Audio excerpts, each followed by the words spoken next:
Assalamu alaikum. I am Dr. Nizamuddin Qasmi. I am a sexual disorders and infertility specialist working here at Saira Healthcare, Barabanki, Uttar Pradesh.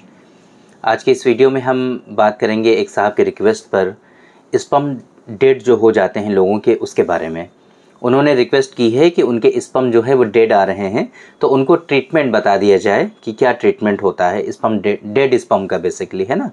तो उन्हीं की request पर आज के इस वीडियो में हम बात करेंगे कि जो स्पर्म डेड हैं उनको कैसे आप जो है वायबल बना सकते हैं, उनको कैसे आप अपने डेड स्पर्म को करेक्ट कर सकते हैं, डेड स्पर्म आपके ना हो उसके लिए आप क्या कर सकते हैं और क्यों होते हैं ये बेसिकली डेड स्पर्म जिन लोगों को होते हैं तो उसकी वजह से इनफर्टिलिटी होती है बहुत ज़्यादा, जाहिर सी बात है। जितने स्पर्म होते हैं वो डेड होते चले जाते हैं, मर जाते हैं। तो उनको कैसे वायबल बना सकते हैं हम लोग और क्या कर सकते हैं, किन कारणों से ऐसा होता है और क्या क्या ट्रीटमेंट हम इसमें रिकमेंड कर सकते हैं, ये सारी चीज़ें आज के इस वीडियो में हम कवर करने की कोशिश करेंगे। तो देखिए, ऐसे डायरेक्टली किसी भी चीज़ का ट्रीटमेंट बता पाना थोड़ा सा डिफ़िकल्ट होता है, उसको थोड़ा सा आपको समझने की कोशिश करनी चाहिए। अब जाहिर सी बात है, अगर किसी शख्स के स्पर्म डेड हो रहे हैं, मर रहे हैं, तो उसके पीछे के मल्टीपल फैक्टर्स होते हैं, है ना। 7-8 चीज़ें इंपॉर्टेंट होती हैं कि जिसकी वजह से किसी शख्स के स्पर्म जो होते हैं वो डेड हो जाते हैं। तो उन सारी चीज़ों को आपको समझना पड़ेगा कि आपके अंदर जो स्पर्म हैं वो क्यों डेड हो रहे हैं।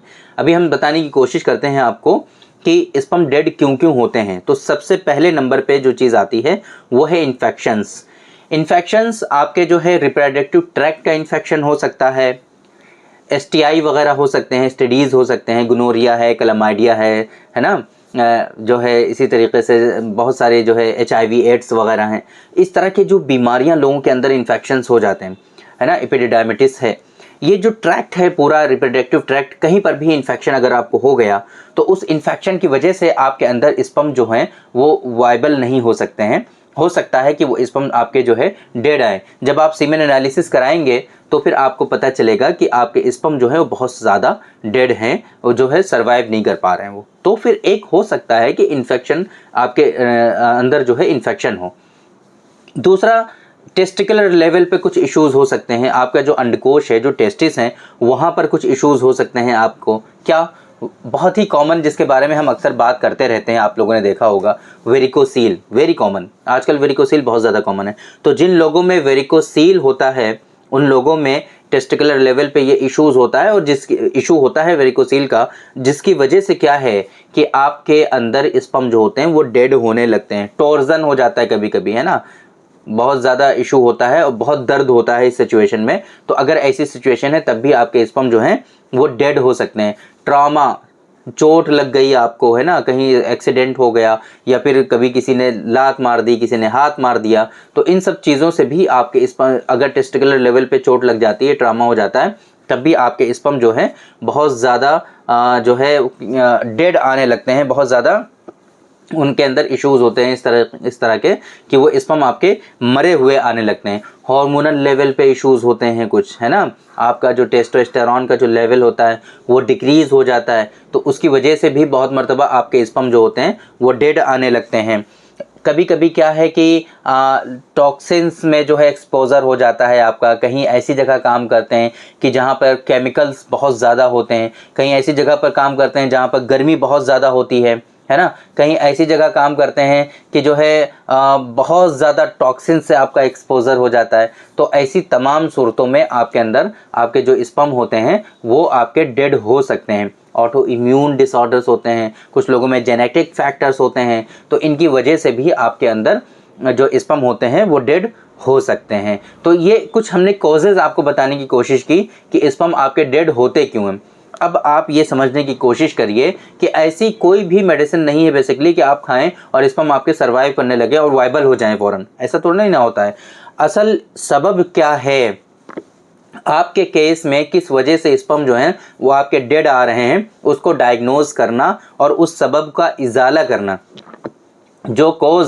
जो कारण है आपके अंदर डेड स्पर्म का, उसको आइडेंटिफाई करना, डायग्नोज करना, उसकी तशख़ीस करना और प्रॉपरली उस जो लाइन ऑफ ट्रीटमेंट है उस डिज़ीज़ का, उसको क्योर करने का, उसको क्योर करना, ये सबसे ज़्यादा इम्पॉर्टेंट होता है। जब ये चीज़ आप इसको सही से कर लेंगे तो ऑटोमेटिक आपके स्पर्म जो हैं वो वाइबल होने लगेंगे, वो सर्वाइव करने लगेंगे और डेड स्पर्म आपके जो हैं वो ख़त्म होने लगेंगे धीरे धीरे। तो अब आपको क्या करना है, पहली फुर्सत में ट्रीटमेंट से पहले आपको डायग्नोज करना है प्रॉपर्ली। अब जाहिर सी बात है आपको वेरिकोसील है और आप स्पर्म को वाइबल बनाने के लिए और स्पर्म को जो है सर्वाइव कराने के लिए खूब मेडिसिन ले रहे हैं, तो इससे तो कुछ भी नहीं होगा ना। आपको स्पर्म आपके इससे थोड़े ना सर्वाइव होने लगेंगे। आपको तो प्रॉपर वे में उसका जो ट्रीटमेंट है, जो कॉज है उसको रिमूव करना पड़ेगा, जो सबब है उसको ख़त्म करना पड़ेगा और उसके बाद प्रॉपर जो ट्रीटमेंट आप लेंगे तो इंशाल्लाह प्रॉपर वे में आपको इससे फ़ायदा होने लगेगा, ये सारी चीज़ें आपकी क्योर होने लगेंगी। तो अब अगर जाहिर सी बात है सबका लाइन ऑफ ट्रीटमेंट डिफरेंट है। वेरिकोसील है तो उसके लिए जो एक्सरसाइजेज हैं वेरिकोसील के लिए उनको अच्छे से फॉलो करना है और वेरिकोसील के लिए जो मेडिसिन हैं उन मेडिसिन का इस्तेमाल करना है। स्पेशली हमारे यहाँ डॉक्टर कासमीज़ नुस्खा नंबर 145 जो नुस्खा है वो बहुत इफ़ेक्टिव होता है, आप उसका इस्तेमाल करेंगे। टेस्टिकुलर लेवल पर इश्यूज़ हैं, टेस्टिकुलर एट्रोफी है तो जौहर खुसिया इसके लिए, माजून तालब इसके लिए बहुत इफ़ेक्टिव होता है, आप इसका इस्तेमाल कर सकते हैं। हार्मोनल इम्बैलेंस है आपके अंदर, लाइफस्टाइल मॉडिफिकेशन है उसको करेक्ट करना पड़ेगा। हार्मोनल इम्बैलेंस है, टेस्टोस्टेरोन का लेवल कम है तो उसको इंक्रीज़ करने के लिए मल्टीपल ड्रग्स हमारे यहाँ अवेलेबल हैं, आप उनका इस्तेमाल कर सकते हैं। स्पर्मोजेनिक पाउडर है, डॉक्टर कासमीज़ नुस्खा नंबर 156 है, मेडिपावर कैप्सूल्स हैं, है ना, रेड हॉर्स कैप्सूल है, इनका इस्तेमाल कर सकते हैं आप। इसी तरीके से और भी जो इश्यूज़ हमने बताए हैं, अलग अलग इश्यूज़ जो भी बताए हैं, उन इश्यूज़ के अकॉर्डिंग प्रॉपर वे में ट्रीटमेंट आप ले सकते हैं, उन इश्यूज़ को क्योर कर सकते हैं, कॉजेज़ को ख़त्म कर सकते हैं और प्रॉपर ट्रीटमेंट आप लेंगे तो ये बीमारियाँ आपकी जड़ से इंशाल्लाह ख़त्म हो जाएंगी। लेकिन ओवरऑल स्पर्म को वाइबल बनाने के लिए, ओवरऑल स्पर्म की हेल्थ को मेंटेन रखने के लिए 2-3 दवाएं हम आपको बताते हैं। अगर आप इनका इस्तेमाल करेंगे तो इंशाल्लाह स्पर्म जो डेड हैं आपके वो धीरे धीरे वाइबल होने लगेंगे और वो जो है प्रॉपरली सर्वाइव करने लगेंगे। पहले नंबर पे स्पर्मोजेनिक पाउडर बहुत इफेक्टिव है। स्पर्मोजेनिक पाउडर आपको इसको ज़रूर लेना चाहिए। अगर सेक्सुअल डिसऑर्डर्स और इनफर्टिलिटी से रिलेटेड इश्यूज़ हैं आपके अंदर तो स्पर्मोजेनिक पाउडर का इस्तेमाल आपको ज़रूर करना चाहिए, एक नंबर। दूसरे नंबर पे स्पर्मज़ोआ कैप्सूल, स्पर्मज़ोआ कैप्सूल बहुत इफेक्टिव होते हैं, आप TDS इस्तेमाल करिए। स्पर्मज़ोआ कैप्सूल, एक कैप्सूल सुबह, एक कैप्सूल दोपहर, एक कैप्सूल शाम, तीनों टाइम स्पर्मज़ोआ कैप्सूल का आप ज़रूर इस्तेमाल करिए। और स्पर्मोजेनिक जो हमने बताया था आपको, आधा ग्राम, 2 ग्राम, आधा चम्मच सुबह शाम दोनों टाइम गाय के दूध के साथ इस्तेमाल करिए। अगर मिलता है तो, नहीं मिलता है तो आप पानी के साथ इस्तेमाल कर सकते हैं। इसी तरीके से एंड्रोफाइट कैप्सूल, फाइटो स्पेशलिटीज़ जो है फार्मास्यूटिकल कंपनी है उनका एंड्रोफाइट कैप्सूल है, इसको आप सुबह शाम इस्तेमाल करिए, है ना। इसी के साथ रात को सोते टाइम जो है नुस्खा 113 आपके हार्मोन्स को बहुत ज़्यादा सपोर्ट करता है। ये नुस्खा 113 गोलियां होती हैं, सुबह रात को सोते टाइम एक गोली डेली बेसिस पे आप लीजिए। ये इतनी दवाएं आप इस्तेमाल करेंगे तो इंशाल्लाह स्पर्म के अंदर जो इश्यूज़ हैं वो आपके रिजॉल्व होने लगेंगे। फिर से हम रिपीट कर देते हैं, स्पर्मोजेनिक पाउडर आधा चम्मच 2-2 ग्राम सुबह शाम इस्तेमाल करना है। स्पर्मज़ोआ कैप्सूल सुबह दोपहर शाम तीनों टाइम एक एक कैप्सूल इस्तेमाल करना है। एंड्रोफाइट कैप्सूल आपको सुबह शाम एक एक कैप्सूल इस्तेमाल करना है। और डॉक्टर कासमीज़ नुस्खा नंबर 113 रात को सोते टाइम आपको एक गोली डेली बेसिस पर इस्तेमाल करनी है। इस तरीके से आप इसको जो है 2-3 महीने तक इस्तेमाल करिए, फिर अपना सीमेन एनालिसिस कराइए, देखिए कि आपके स्पर्म जो है कितने डेड परसेंटेज जो है वो कम हो रहा है, नहीं हो रहा है, आपको इससे इंशाल्लाह कंफर्म हो जाएगा। तो उम्मीद करते हैं कि आज के इस वीडियो में जो इन्फॉर्मेशन हमने आप लोगों को डिलीवर करने की कोशिश की है वो आप लोगों को ज़रूर समझ में आई होगी और आज के इस वीडियो से आप लोगों को ज़रूर फ़ायदा हुआ होगा। तो थैंक यू वेरी मच,